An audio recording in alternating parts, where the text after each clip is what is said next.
when you initially meet this partner that is generous, kind, and helpful and has your best interest at heart and, wants to do everything for you. And you think, oh my God, this is amazing. This is I call it a sweet seduction phase. And it's a love conning phase, really. I said I'd never stay if this happened, but I'm staying. I knew my partner wanted to dominate me, but I didn't understand the invisible web of coercive control and all the different ways that it happens. And that's the tricky part, because a lot of times, as we know, this abuse is not physical. It's emotional, psychological manipulation and verbal abuse. Coercive control is a key piece to the power of a trauma bond. Talk about that. Dr. Nadine Macaluso, the ex-wife of the Wolf of Wall Street, joins me again today to talk about why trauma bonds occur and the role of coercive control. Well, thank you so much for joining me again, Dr. Nay. We had you on before, and it was just such a fascinating interview. And I really wanted to come back because there was a lot that didn't get covered. Yeah. I think we underestimate the power and the connection that happens in trauma bonds. So how did you, first of all, even get interested in trauma bonding as a subject? Yeah, what happened was that, unbeknownst to me, I experienced the quintessential trauma bonds, in my first marriage many moons ago when nobody was talking about it. But I never, ever wanted to make it my specialty. I really actually wanted to have no specialty. I wanted to treat everybody. I was adamant about it. So it's funny how that happens. But then what happens, this was about, I guess, 2014, 15. All of these smart, bright, kind, beautiful women were coming into my office being abused, being betrayed, being coercively controlled. And I was like, are we in the 1950s? And so I decided to go back to the research. And I really wanted to understand what was this toxic, dysfunctional relationship that I was seeing in so many different shapes and forms. Yeah. Right. Because they all don't look the same. And that's when I got interested in trauma bonds and dark tetrad. And I've always been interested in somatic psychotherapy, how to heal, because that's what my PhD is in. But really, I got actually just totally genuinely curious because of who I was treating. Interesting. Was it a shock to recognize your own story as you started to dig into it? You know what? I always knew my own story was a domestic violence story. But I didn't understand coercive control because I was in school for 7 years. Nobody even taught me about it. I never heard it. Not once. Not a word ever brought up. Right. So that to me was almost more fascinating in that because I knew my partner wanted to dominate me, but I didn't understand the invisible web of coercive control and all the different ways that it happens. And that's the tricky part because a lot of times, as we know, this abuse is not physical. It's emotional, psychological manipulation and verbal abuse. So I didn't know that I was a victim of coercive control as well. Yeah, no, and I didn't either. And here's the thing that I've noticed that people super struggle with, and that is we really like the idea that we have complete agency all the time. And that we are autonomous individuals who are free will. But I want to say often we are less autonomous than we think that we are. And when we get into these relationships, we give it up. So help me understand what you've learned about this process. Yeah, so what I've learned about the process of the trauma bond, right, is that when you initially meet this partner, I call him Romeo. I call it the two masks, Romeo and Dirty John. Mm-hmm. They present as this all loving, all wonderful, charismatic often. Now, some people have more covert ones, but this partner that is generous, kind, and helpful and has your best interest at heart and, wants to do everything for you. And you think, oh my God, this is amazing. And then there's a process of twinning where they like what you like, and there's the love bombing, right? The constant adoration and the texting, and there's the mirroring that they do where they're really good at mirroring back what you're feeling and feigning empathy. And so this is I call it a sweet seduction phase. And it's a love conning phase, really. Yeah, and then we don't know that. We don't know. This is just all the manipulation. Yeah. In fact, I just saw a powerful Facebook post written by somebody, and she explained that she was always in love with the mask. She didn't know that that was a false. It wasn't until 3 months after they'd married and had the baby that suddenly she saw the other side and realized she didn't even know this person. Correct. So they're master manipulators, and they're really predatory. I mean, they're on the hunt for an object, not a person, to have power and control over, to get their needs met for money, power, pleasure, and status. Yeah. Somebody else that I know found out that this person who circled into her life knew her from before. And it was a very different kind of power relationship in the before, where she had a lot of power and this person didn't. Yeah. And he sought her out all these years later, and she didn't know. She didn't recognize him because a lot of time had passed. Right. And now she's she's put the whole thing together, and she's feeling sick because this was a pursuit of something from an obsession from long ago. That's right. And the power piece is important because you have to have a power imbalance, and it doesn't always start out with a power imbalance, right? Even with mine, I mean, even though he had more money than me, I felt equal. I mean, that was probably naive of me at the time, but then over time, due to his resources, but it wasn't just that, it was that he became so dominating and intimidating and threatening that I feared him. Yeah. So then he had power over me, and that was the power imbalance. And then, as we know, the intermittent reinforcement, well, this is that behavioral pattern where now Romeo is only there about 30% of the time, but Dirty John is there 70 to 80% of the time. Mm-hmm. And that's where the control and the betrayal and the manipulation and the gaslighting and the pathological lying right to your face happen. Yeah.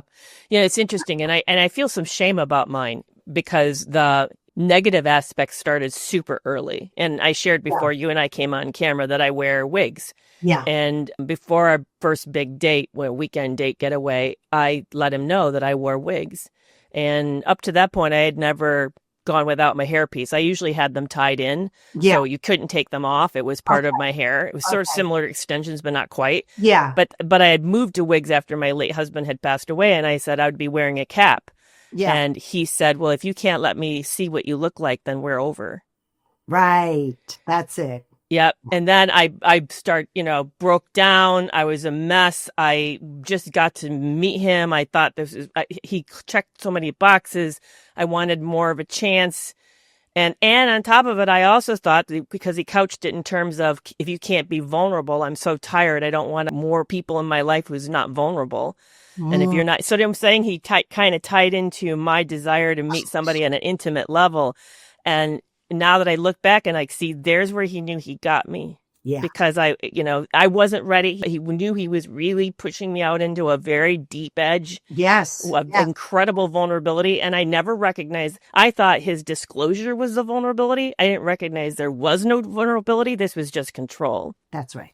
It was just control. Yeah, no, mine was 3 months in. If you don't marry me, I won't date you. If you don't, so if you don't have kids, I won't marry you. So there was that constant pressure, force, trickery. So I would even call what he did, what your ex did was trickery. That's all part of the coercion.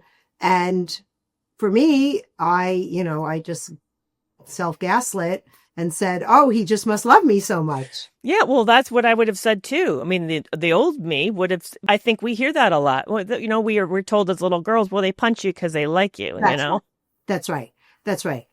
So, so that's really how it happens. And then what happens is we get the glue of the trauma bond, which is the cognitive dissonance. And to me, that is the hardest thing to deal with in the trauma bond and after the trauma bond, aside from post-separation abuse. But because it's that confusion and that total lack of, is he good? Is he bad? Like this craziness. Is he good? Is he bad?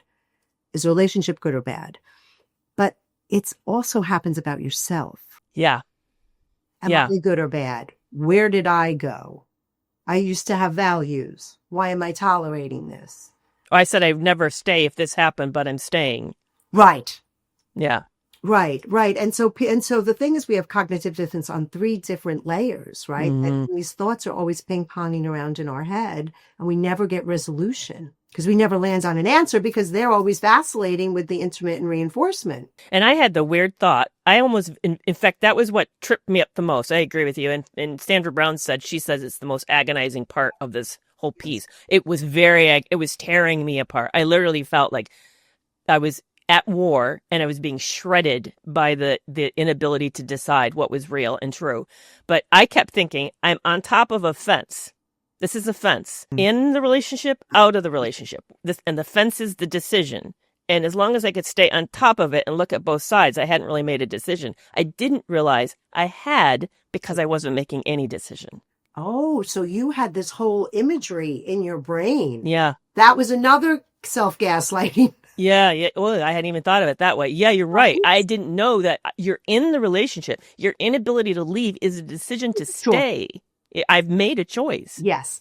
Yes. And that's what happens is because I always say you have to lose your identity to keep the couple's identity. And Sandra even calls this self-perceptual injuries.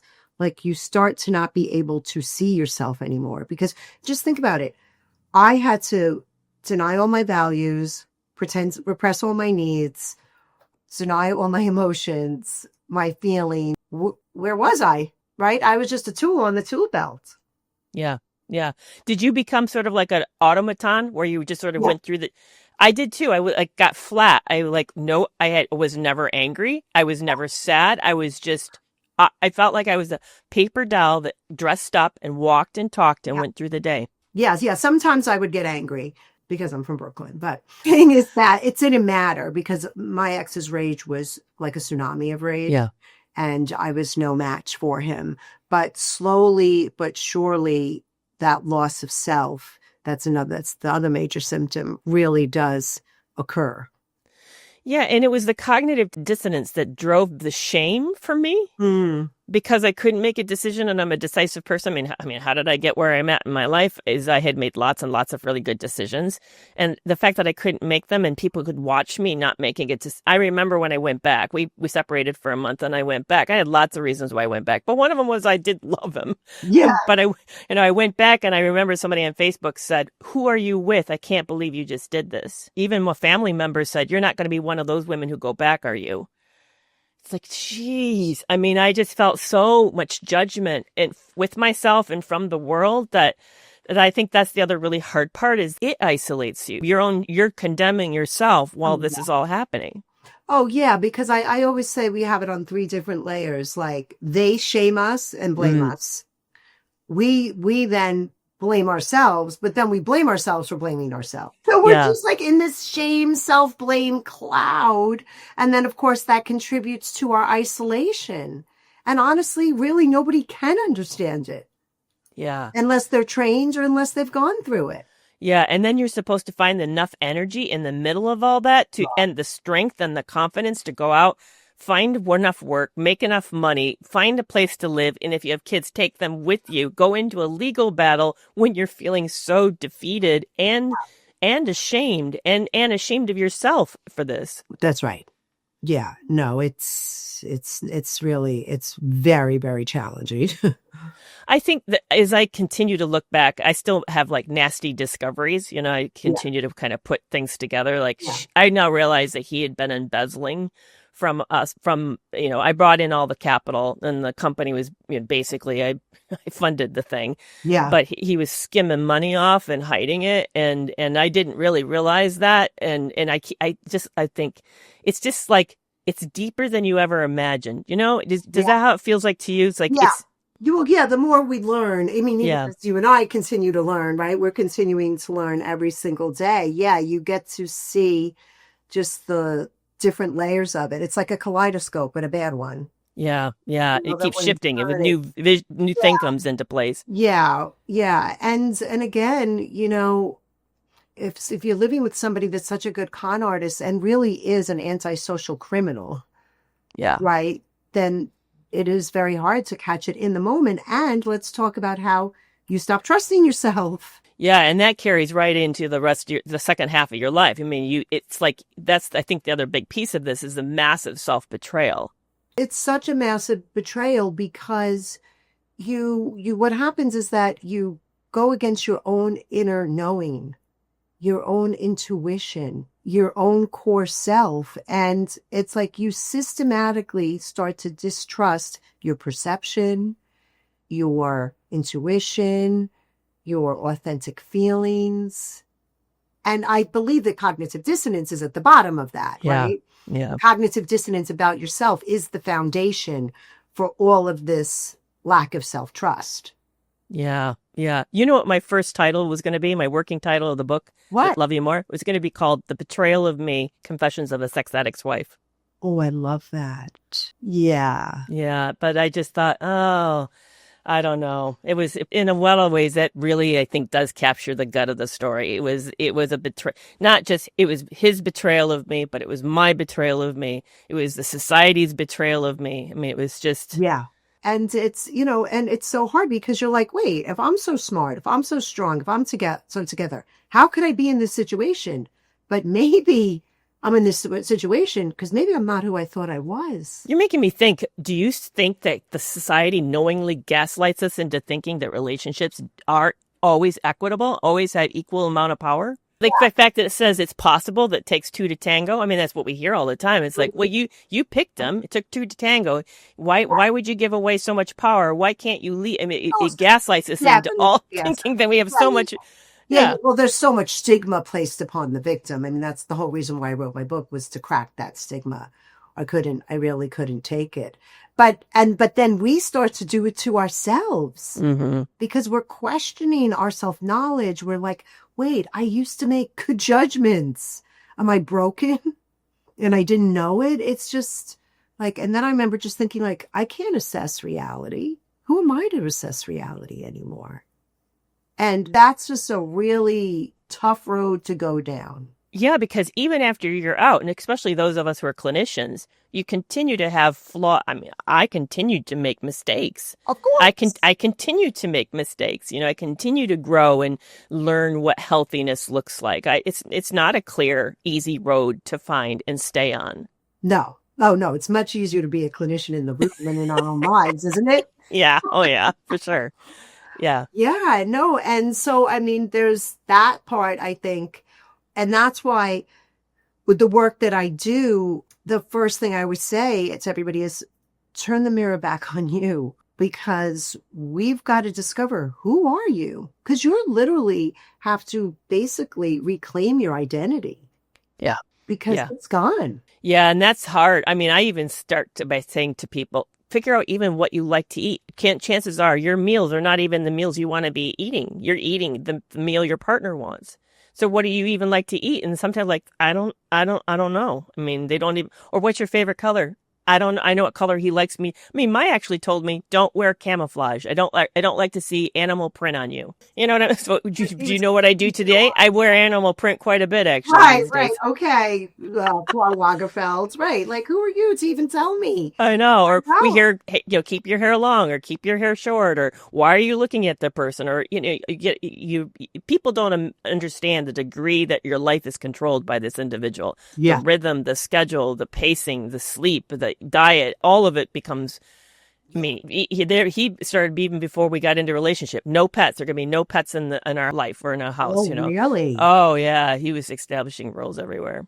Wow. Yeah. So and again, I'm feeling a wave of shame. It's like, Carrie, why did you think that's okay? But because I have been, that's what women did in my world. And my dad stepped into the house. My mom would throw the coffee on the stove, get it hot for him, and rush it over to him. And that's what a loving woman did. And that's right. That's right. That's right. And you bring up such a good point in that, yes, we were, society has socialized us into that message of this is what a woman does. But also, you and I are therapists because we're highly empathetic people and we're pro-social and we value relationships and we love connection, right? So these are also beautiful qualities that we have, albeit we're very imperfect people. Yeah. But these people come in and weaponize that. Yeah, they do. And that takes a lot of forgiveness of self. And I see that in the women and men that I work with, that they're very, very loving, caring, empathic people. In fact, I was reading Dr. David Schnarf's book, The Passionate Marriage, and Oh, I was reading it aloud with favorite. him. I know, I love that book. I was reading it aloud with him, the two of us. And there's this where he says, the person who's the most invested in the relationship has the least power. And I remember thinking, that's Yep. me. That's a I'm doomed. That's me. That's a great, great line. I know that's one of my favorite books. I love that book. Yeah. Yeah, but that's true. And especially with a person that's pathological, that wants to use you, wants to harm you, wants to exploit you, wants to betray you because they want to get only their needs met. Yeah, we could go in a whole new direction, and I know we don't have time of it, but maybe just let's dabble our toe into it a little bit. Why do you think they are like that? This is what I now realize, Dr. Nay, is that there are multiple frames of the world, multiple perspectives. Yeah. And not one. I somehow had the perspective that mine was the one that everybody saw the world by. You know, there was a cooperative. It's a nice world. We're a softball team, but we only have one team, and everybody has a spot in the field, and we're all playing collectively for the good of each other. No, that's not what actually is happening. There are other frames out there, and what you and I have encountered is a radically different one. It's a tug of war. It's a dog eat dog. It's the kind, I don't know if you saw the Korean TV show, Red Light, Green Light. It's the one where they have this nasty, only one person walks out alive. Oh, I haven't seen it. They're in it. One of the games they play is tug of war, and the team that loses goes down to their death. They fall. Yeah, yeah. And that's what this reminds me of, is it's a tug of war, but it's a one-on-one, and no one's on their side. They're by themselves, and it's against everybody else. Yeah. And there will only be one winner, and they plan to be them. That's what it reminds me of. Yeah. Listen, I think it's a biopsychosocial. Oh, yeah, absolutely. Right? So, like, certain people are born with a certain biology, for sure, a certain temperament. And that's what our friend Dr. Salerno will say, right? Yeah. Yeah. And Dr. Gregory Lester, he also says the same. Yeah. Yeah. Exactly. But then I do think that there are certain environments that turn those epigenetics on, right? And turn certain genes on. And I think it can happen just, with people that are, their parents just almost don't set any boundaries, right? They're the golden child, right? Or it can be extraordinarily abusive, dominating environments where the person says, I was so dominated and tortured in my own home. Now I'm going to be the dominator and torture, right? They identify with the aggressor, where they've just never gotten boundaries and they've been entitled and enabled and been the golden boy. And then we live in a patriarchy, which is obsessed with hierarchy, right? And people having power over the other. And so you just have a perfect cauldron of somebody who really thinks that they are superior, they're super entitled, and they have a right to get whatever they want, and they don't have a moral compass. That's why I don't just call them narcissists. That's why I call them dark tetrad. Yeah. But Dr. Ramani, I got to meet her in person, and she just a teeny bit of my story, and she looked at me and said, Carrie, why are you calling him a sociopath? He's a psychopath. Come on, he's a psychopath. Right, he's a psychopath. And actually now they're changing the name to the antagonistic tetrad because they're done with saying the word dark, which just means they're just hostile people. Yeah, but they're hard to spot. That's the other terrible part of this, is that they're so, the person that the world got to see, people liked him. He's a good guy. And then in what little bit I saw of your story, he looked like a lot of fun, initially. People still love him. Yeah. And they even know stuff about these people, and they still forgive him and love him and think they're great. And I just find it's... Right. My ex is a cultural icon. And everybody loves that too. Yeah. Oh, I'm sure he loves it. Come on. He's in heaven over that. Yeah.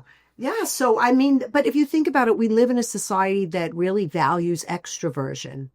Susan wrote that book, Quiet, right? Yes. I love that book. Right. So, we value extroversion. We value being charming and magnanimous. Everybody loves Jane Bond. And so these are things that we value in our society. Somebody who takes charge, gets it done. But these people do it in an extreme way. Yeah, and you're making a very good point. And this is what I appreciate, the direction you drove it in. And the direction you drove it in is, I was starting to say there's something hyper pathological about these individuals. You're like, no, Carrie, this is a cultural norm. We've normalized. We've made this acceptable. We've even made this. I mean, look at who gets ahead. Who's the top of the world? You know, we celebrate these types of qualities. So why would we not think that some people would think that they're highly valuable? Right. Celebrate. I mean, look how long P. Diddy got away with it. Oh yeah. Right. Or Epstein. How many people knew and hid Epstein stuff? Or it was, yeah, exactly. They all know. So this is something that, again, we've accepted, and I think we're finally starting to dismantle it. But you have to remember, it's just like when you're with this pathological individual. The second you start to see them and try to dismantle it, they double down. Mm-hmm. So I think we're seeing that happen in the culture. Yeah, but most of us don't understand that's part of the extinction cycle. You're going to see the big push back, hoping that they will then stop, and then we'll give it up, and then it will things will go back to normal. Or they'll love bomb all of us again, and then we'll think, oh no, they're not that bad, when they really are that bad. Yeah. I think we're on to them though. Yeah, I think so too. But you're right. Now it becomes, what do we do with our fear as they double down? Because they're good at threatening. You know, they're very, very good at threatening. That's what it is. They're so good at threatening. I mean, my ex did not like it when I was doing all this. And he said to my kids, I can't believe you're talking to your mother. He got really upset about it. And I just said to my children, you know what? He wrote a book. He made a movie. I get to do a 3-minute TikTok. I love that. Yeah, no, it's mine. I actually went and saw attorneys, let me know that he had done that. I, of course, already had my own. He then accused me of setting all this up, that I was the better scammer than he had done. Oh, God. Yep. That I scammed him out of my money, but that he went to one of the attorneys. He went for advice on the book. Was one of the attorneys he claimed was part of the scam, and I'm thinking, make that make sense. Why would you go to the person you think helped me do this to you? You don't even make sense. There's no internal consistency here. No. Yeah. No. Well, because we know. So I said to my children, I said, oh, is Jordan my victim now? I don't think so, guys. Love you, but the train has left the station. Were they able to work through that?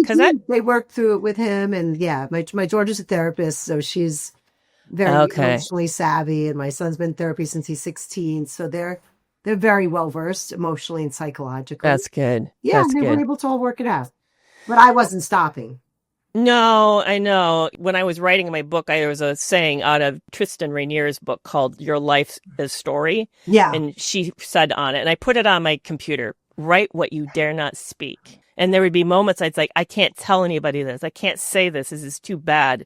And just write what you dare not speak. And no one needs to know until I decide to push publish, you know. That's right. It's still mine only, you know, but there was a lot of power in that. So that's what I would like to go to in the podcast extra with you, is if someone is resonating with our stories today, yeah, what's the next step? If you're in the middle, you're being controlled, you're terrified, this person's made a lot of threats. Let's talk about what to do, how we got through that, because I'm sure both of us felt great fear at that stage. Yeah. So, yeah. But how can people find out more about you? But we also didn't mention your book, Run Like Hell. So, yeah. So how can people find you and what you're doing right now? Yeah. So go to my website, drnae.com. Go there. So many free assessments, cognitive dissonance assessment, coercive control assessment.